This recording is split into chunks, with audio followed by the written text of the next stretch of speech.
तो दोस्तों movie explain series में आज हम बात करने वाले हैं सन 2016 की डॉक्टर स्ट्रेंज मूवी के बारे में।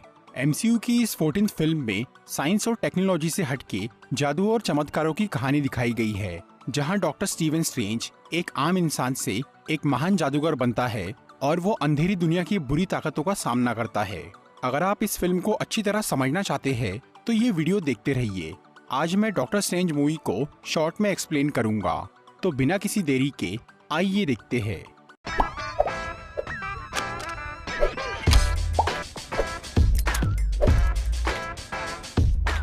ये कहानी है मास्टर ऑफ मिस्टिक आर्ट्स यानी रहस्यमयी कलाओं के गुरुओं की, जो कि अपनी जादुई शक्तियों से पृथ्वी को दूसरी दुनिया के रहस्यमयी खतरों से बचाते हैं। वैसे तो ये जादूगर दुनिया के कई हिस्सों में फैले हुए हैं, लेकिन उनका मेन हेडक्वार्टर नेपाल के काठमांडू शहर में है। उस जगह का नाम है कामरताज, जहां पर लोगों को ट्रेनिंग देकर जादूगर बनाया जाता है और उन्हें बुरी शक्तियों के खिलाफ लड़ना सिखाया जाता है।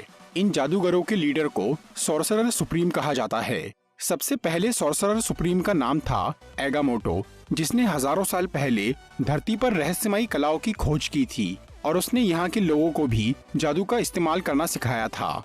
जिसके बाद एगामोटो को इस सच का पता चला था कि इस सृष्टि में डार्क डायमेंशन नाम की एक ऐसी जगह भी है जो कि समय से परे है, और वहाँ पर डोरमामू नाम के एक शक्तिशाली जीव का राज है, जो कि हर गैलेक्सी और हर प्लेनेट पर कब्जा करना चाहता है और उन्हें अपनी दुनिया में खींचना चाहता है, और पृथ्वी के लिए उसकी भूख सबसे ज्यादा है।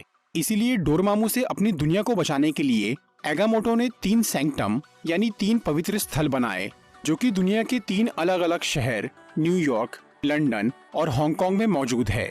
वो तीनों सैंक्टम मिलकर धरती पर एक ऐसा सुरक्षा कवच बनाते हैं जिससे डोरमामू जैसे राक्षस यहाँ नहीं आ सकते। बाद में एगामोटो ने नेपाल के काठमांडू शहर में कामरताज नाम की जगह बनाई और वहाँ उसने लोगों को ट्रेन करना शुरू किया। इसके साथ ही उसने कामरताज को उन तीनों सैंक्टम से जोड़ दिया, ताकि अगर वहाँ कोई मुसीबत आए तो कामरताज में तुरंत उसका पता चल जाए। फिर एगामोटो के मरने के बाद और भी कई लोग सॉर्सरर सुप्रीम बने और उन्होंने आम इंसानों को जादूगर बनाया, जो कि उन तीनों सैंक्टम की रक्षा कर रहे हैं। आगे जाकर कामरताज एक मैजिक स्कूल के साथ साथ ऐसी जगह भी बन गई जहां जादू और ज्ञान के जरिए लोगों की शारीरिक और मानसिक परेशानियों का इलाज किया जाने लगा। और इलाज के बाद हर किसी को एक चुनाव करने बोला जाता कि या तो वो जादूगर बनकर इस दुनिया की रक्षा करे या फिर अपनी आम जिंदगी में वापस लौट जाए। इस तरह से कई साल से ये सिलसिला चल रहा है। वैसे तो सदियों से कई लोग सॉर्सरर सुप्रीम बने, लेकिन 14वीं सदी में एक ऐसी औरत सॉर्सरर सुप्रीम बनी जो कि बहुत ही होशियार और अलग थी। उस औरत का असली नाम तो किसी को नहीं मालूम, उसे बस एंशिएंट वन के नाम से जाना जाता है। एंशिएंट वन ने डार्क डायमेंशन से पृथ्वी को बचाने के लिए डार्क डायमेंशन की ताकत का ही इस्तेमाल किया। वो ऐसे जादुई मंत्र पढ़ती थी जिससे उसे डोरमामू की अंधेरी दुनिया की शक्ति मिलती थी। वो शक्ति इस दुनिया के जादू के मुकाबले कई गुना ज्यादा खतरनाक है, जिससे रियलिटी को भी बैंड किया जा सकता है। एंशिएंट वन ने उस शक्ति का इस्तेमाल करके कई बुरे लोगों को हराया था। इसके अलावा उसने उस शक्ति से अपनी उम्र को भी बढ़ने से रोक दिया था, जिससे वो एक तरह से अमर बन गई थी। पर एंशिएंट वन ने दूसरे जादूगरों को ये नहीं बताया था कि वो डार्क डायमेंशन से शक्ति लेती है, और उसने सबको उस दुनिया से दूर रहने के लिए ही कहा था, क्योंकि वो ये जानती थी कि बाकी लोग उस शक्ति को पाकर बहक सकते हैं और उसका गलत इस्तेमाल कर सकते हैं। इस तरह से एंशिएंट वन कई 100 साल से डार्क डायमेंशन से शक्ति लेकर जिंदा रही और उसने सॉर्सरर सुप्रीम बनकर धरती को बचाया। फिर 1996 में काइसिलियस नाम का एक आदमी कामरताज आया। काइसिलियस एक ऐसा आदमी था जिसकी बीवी और बच्चे अचानक बीमारी से मर गए थे।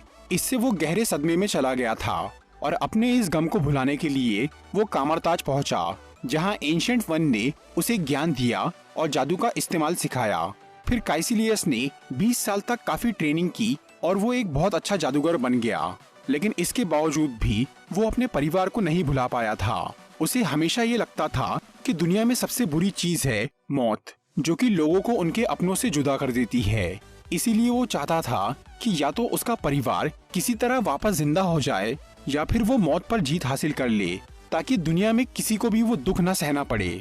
और अपने इस मकसद को पूरा करने के लिए वो कामरताज में रुका हुआ था।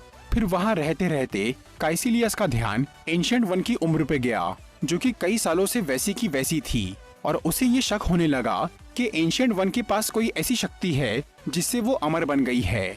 इसीलिए उसने एंशिएंट वन से इस बारे में जानना चाहा, पर उन्होंने काइसिलियस को अपना राज नहीं बताया। और तब काइसिलियस ने उस सच का पता लगाने के लिए कामरताज की खास किताबें पढ़ना शुरू की। तभी उसे कैग्लियोस्ट्रो की किताब मिली, जिसमें डार्क डायमेंशन से शक्ति लेने की और डोरमामू से मिलने की रस्म लिखी हुई थी। पर काइसिलियस इतना शक्तिशाली जादूगर नहीं था कि वो उस रस्म को खुद अकेला पूरा कर पाता। इस काम के लिए उसे और भी जादूगरों की जरूरत थी। इसीलिए उसने कामरताज के दूसरे जादूगरों को एंशिएंट वन के खिलाफ भड़काना शुरू किया और उन्हें अपने साथ मिला लिया।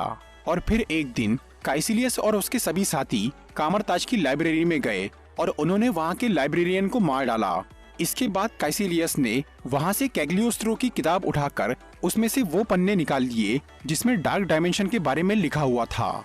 लेकिन तभी वहाँ पर एंशिएंट वन आ जाती है और वो उन्हें चोरी करने से मना करती है। फिर काइसिलियस और उसके साथी वहाँ से भागने की कोशिश करते हैं और तब एंशिएंट वन उनसे लड़कर वो पन्ने छीनने की कोशिश करती है, पर आखिर में वो लोग वहाँ से भागने में कामयाब हो जाते हैं।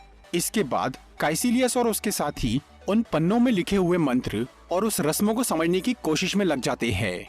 इसी दौरान न्यूयॉर्क शहर में स्टीवन स्ट्रेंज नाम का एक डॉक्टर, जो कि एक बहुत ही बढ़िया न्यूरोसर्जन था, अचानक उसका कार से एक्सीडेंट हो जाता है, जिसमें उसके हाथ बुरी तरह जख्मी हो जाते हैं और काफी इलाज के बाद भी उसके हाथ पूरी तरह ठीक नहीं हो पाते।